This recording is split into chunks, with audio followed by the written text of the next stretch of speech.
Assalamu alaikum. So in this video I am going to tell you about the gluconeogenesis. What is gluconeogenesis?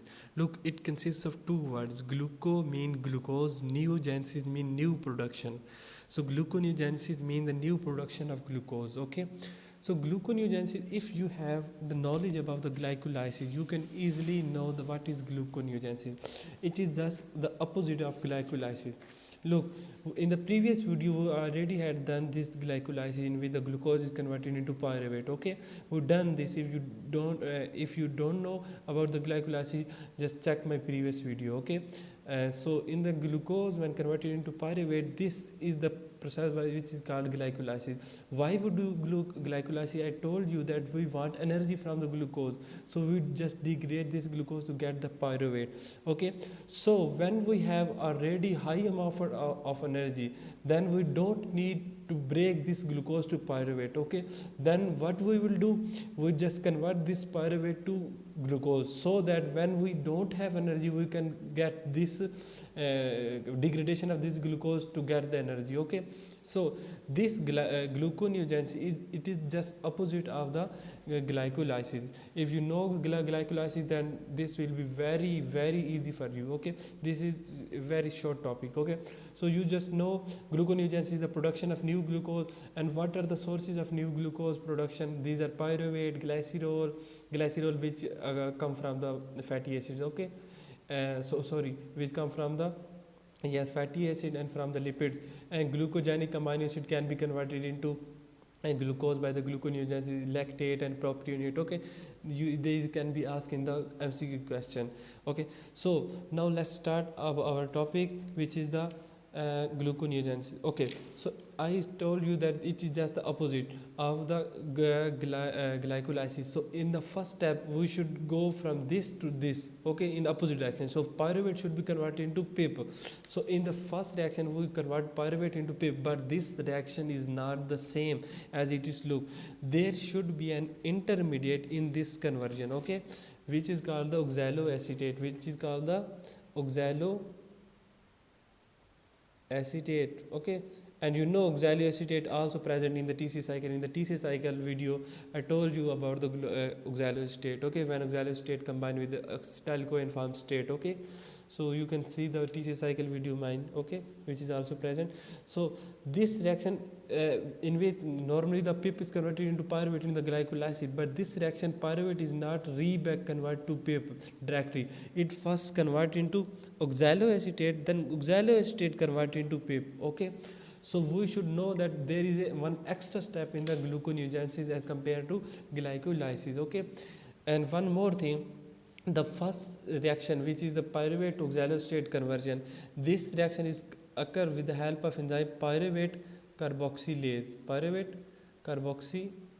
enzyme. Okay, this enzyme is present which cause this reaction, and this enzyme is present in the mitochondria. This is very important thing. You should know that the first reaction of the gluconeogenesis occur in the mitochondria, and but all other reaction occur in the cytosol. But in the glycolysis all reaction was in the cytosol, no one reaction was in the mitochondria. So there is a difference that gluconeogenesis first reaction is mitochondria and all other like the same in the cytosol. Okay, then when oxaloacetate is formed, it is this reaction is in the mitochondria, so it means the oxaloacetate is formed in the mitochondria, but oxaloacetate cannot go out of mitochondrial membrane, so it need help of malate. It is converted into malate which come out of mitochondrial membrane. Okay, to the cytosol. When it come to the cytosol, it again converted back to the oxaloacetate. Okay, so if you want to remember this step,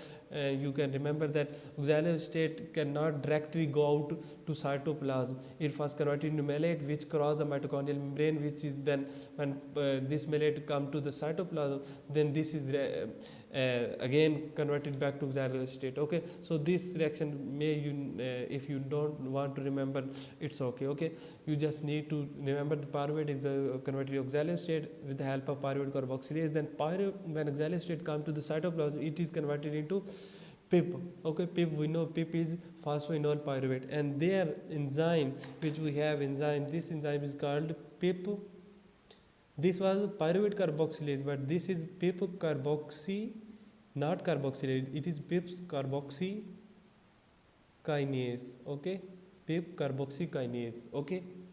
And so, when pyruvate is converted into the PIP, as in the glycolysis, we know the pyruvate we just converted into the PIP with the help of oxaloacetate. Then all these reaction, look, these are the reversible reaction in both direction. Okay, both direction. So when PIP is formed, this PIP is just converted back, and come to the fructose 1,6 bisphosphate.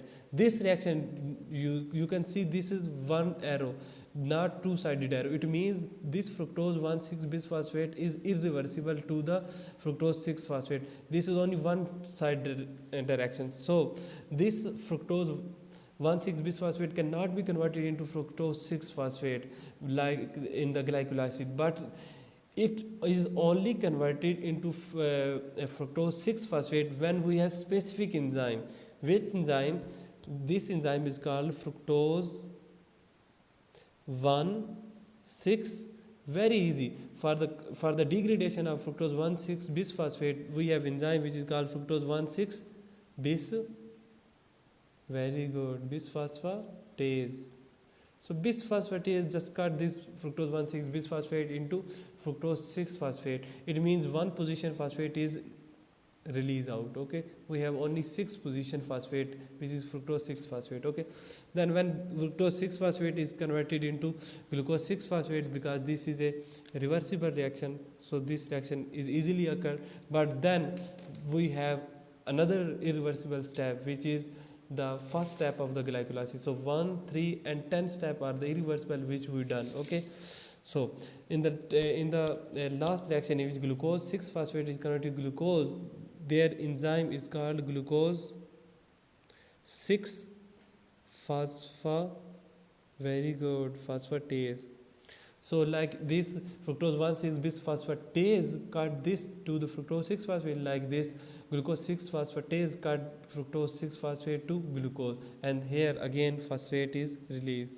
Okay, this is the simple gluconeogenesis. Now come to the what are the regulation, which is mostly asked in the question. So regulation is very important and very easy. Look, I told you in every lecture that why we need glycolysis.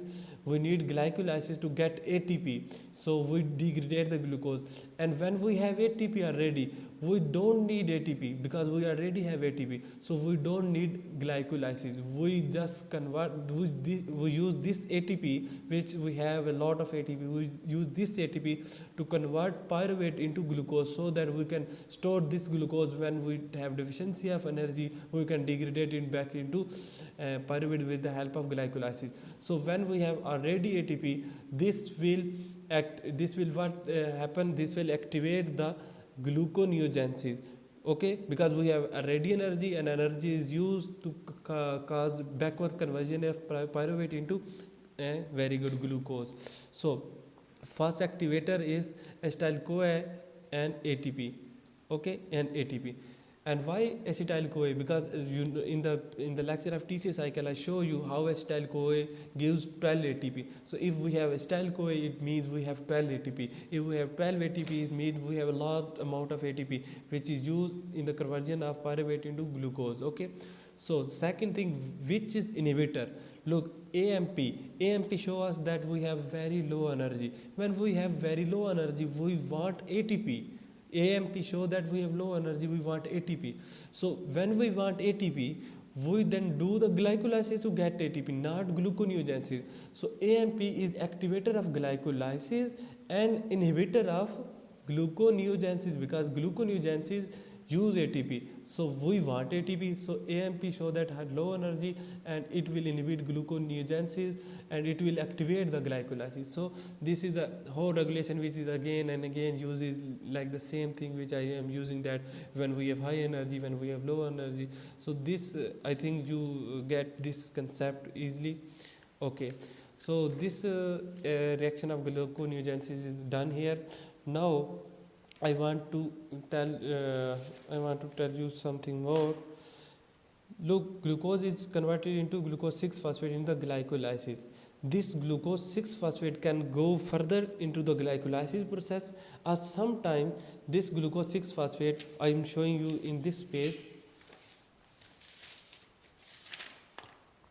Look, we have glycolysis. In the previous video I done the glycolysis. Okay, so glucose is converted into glucose 6 phosphate. Okay, this glucose 6 phosphate can go into glycolysis.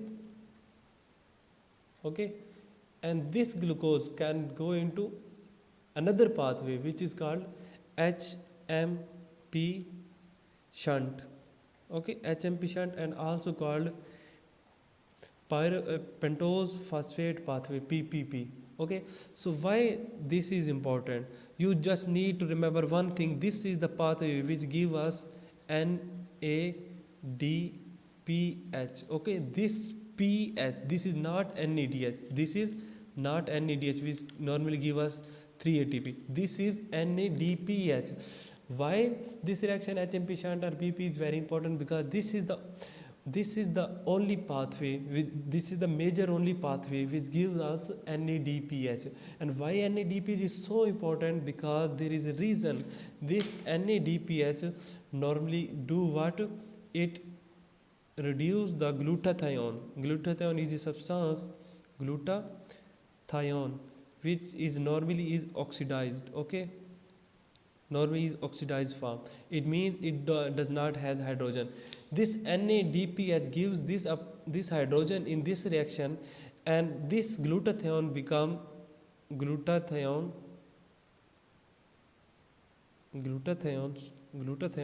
reduced form, because it now get this hydrogen atom. When any substance gets hydrogen atom, it means it is reduced. So reduced glutathione is very important. NADPH just cause glutathione to reduce. When glutathione is reduced, what will happen? It stabilize the cell membrane of ATP. It stabilize RBC cell membrane. RBC cell membrane. So this is the question which is mostly asked, that if a person has the deficiency of HMP shunt, what will happen? It will happen that NADPH will not form, then glutathione will not reduce. When glutathione will not reduce, there will be no stability of the cell membrane of RBC. When there is no cell membrane RBC stability, it means there is a hemolytic anemia. Okay, because when RBC cell membrane is not stabilized, it means there is a rupture of RBC, which we call hemolytic anemia. Okay, this is the whole thing. The one more thing, this glucose 6 phosphate can convert glycolysis, can go to HMP shunt, and one more pathway, it can be converted into glycogen. So in next video I will show you how this glucose 6 phosphate is converted into glycogen. Okay, so till that, bye bye.